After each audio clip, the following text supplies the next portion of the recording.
What's up, y'all? Okay, this is my second concept art study video, so if y'all want to watch that video, you can watch it eventually. But I definitely wanted to go way deeper into what I personally thought about character designing and concept art.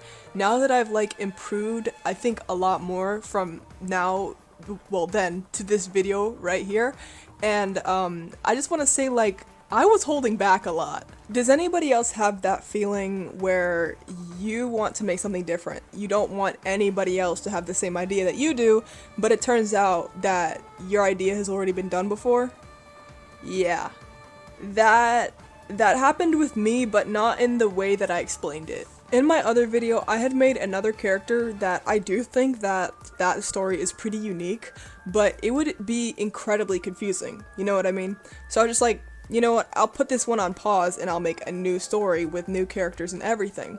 And that's exactly what I did with these characters, right? But when I finally decided that, hey, I'm going to take inspiration from a bunch of things that I enjoy, I actually ended up liking it a lot more than I did my other story. And that was sort of like the call for me to change my original story as well, and I do like it a lot more. It really changed my, perspective on writing as a whole. And that goes with character designing too. Ultimately, your character design is going to depend on what the character is or what their story is. And I'm talking about people who actually write their OCs. I know a lot of people who don't write their OCs, and that's just as valid, right? You don't have to write anything about your OCs. For me at least, I never really thought about how the character would look depending on their story. Like, why would they look like this? I have no idea. Like and follow and try to guess the main inspiration for the character designs that I'm showing. I'm going to be showing 2 character designs, so when you think you have the answer, put it in the comments. I'll give you a hint. Both characters are from the same franchise, and the franchise is still continuing today. This franchise has been around for a while, and this is not a trick question because these characters are incredibly popular, so you guys, good luck.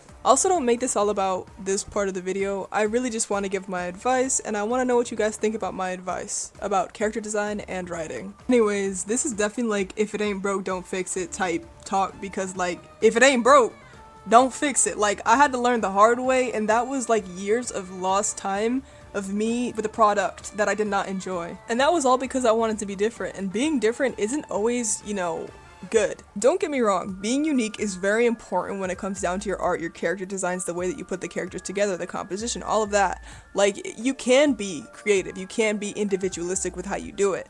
But the thing is that thinking so much about it, or thinking so much about being different, it definitely held me back. Now, I'm not saying that this will hold everybody back, but it definitely held me back. Because the same media that you've watched or consumed is probably around the same that somebody else has consumed, and something that you know, somebody else might not know. So if you have a character that you really like, and you're scared of making their hair color the same color as your character's hair, that's just an immediate red flag, because who says that somebody is going to know that you specifically took that hair color from that specific character? And that's kind of like the whole like mindset that I had when it came down to it, because I was like, wait, well, this is part of a design that I already know, so no, I gotta make a whole new necklace or jewelry design, because yeah, the mindset was just self-destructive because I did not enjoy it. Also, the mindset that if you're doing one specific medium, like making a comic, you can't take inspiration from other mediums like video games or shows or stuff like that. That is not how that works. Why I bring that up is because some friends had that exact same mindset where they're like, oh, well, I'm making a comic, so obviously it would be better if I would take, comic inspiration, which is true. It would be better if you could get your specific comic book things like, oh, how am I gonna panel this one page? That would be very good to take inspiration from, but bare bones writing could be taken from anything, and I think that's important to know. For the people who are already like very scared that if they take inspiration they're gonna quote unquote steal, well, you're already not gonna steal because you're so worried that you would be doing so. I don't think you're gonna be stealing in any time soon. I feel like the term stealing is used a lot in the wrong way, but I'm just gonna like say right here that stealing tends to be somebody who like straight up copy and paste someone's writing and then just switches the names of the characters.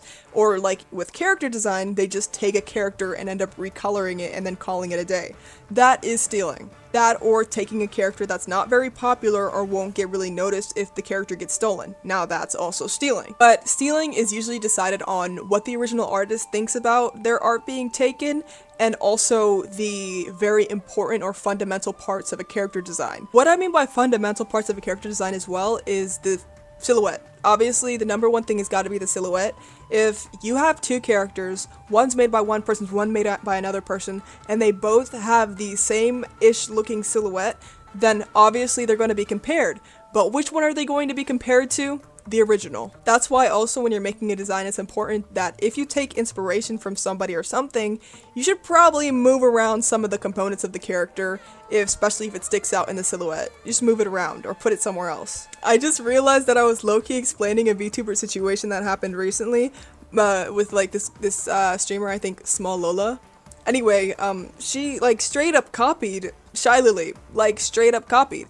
And what I just like really dislike about the situation is that she was so surprised that she was compared to Shy Lily, even though she specifically told her artist to take inspiration from Shy Lily. It's like, what, girl? But yeah, Small Lola's design is definitely a what not to do when it comes down to concept design and taking inspiration from something else. Definitely do not do what she did. Now, I just want to talk more about like actually about the portion of concept design. Now, I'm not too good with fabrics and I'm not too good at doing specific things that would make sense for certain characters like armor and stuff like that. That's why I practice with this. But anyway, like it is very important to create a design that makes sense for your story. That is exactly what I tried to do with these designs and these characters. If you're making a design for a fighter character, don't be scared to make armor. Don't make them just sit in a t-shirt in casual clothing and then only show them in their casual spots, even though a lot of their story and development has to do with them fighting. You should practice with making the armor that they need to wear. Or none, of course. They don't have to wear armor, but you know what I mean. Like, if you want to put armor on your character, if it makes sense for your character to have armor on them, put it on. Over time, it'll get so much easier to do it, and that's what I've noticed for myself. Like, it just became so much easier after I started trying out new things, trying out belts and buckles. Like, all of that, it became so much easier after I tried. I held myself back so many times because I was just, like, blurting out colors. I was doing color composition on my characters and not actually doing design composition on my characters. I would do patterns and shapes, but I would not know how logically it would wear on my character. And I would never really draw like broader shoulders because I was just so used to making feminine characters that I would never really know how to do it, and then I ended up never trying. And then boobs, bro. Like, drawing boobs, that was like the turning point in my art career, in my art history, because I was just like, man, I don't know how to do it. I don't know how to make them look good. But then when I actually tried and took some references, I was able to do it. And personally, I don't think there's any bad way or wrong way to make a character design. I just do think that there's fundamentals to making a character design.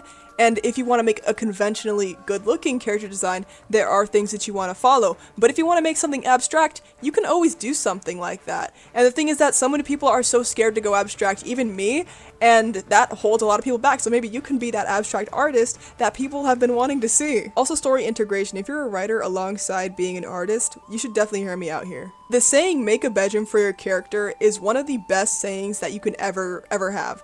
Because your character doesn't even need to have a bedroom, but if you make one, you obviously know what type of person they're going to be.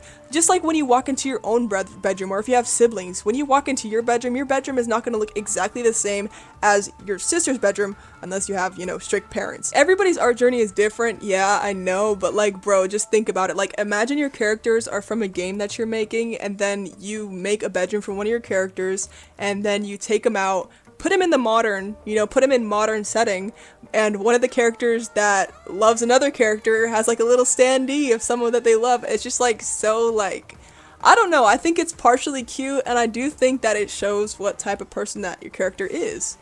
It's like something that you can mentally rack, and it's not like you only have to draw their bedroom one time. Like, you can draw them for the first time, and then you can like slowly add things little by little into their room to, get like a little like mental note of like all the small little symbols in their life that are important to them. Alright, so I'm going to reveal the characters. You've already seen them, but I'm going to show you their silhouettes, and then I'm also going to show you, their fully colored designs.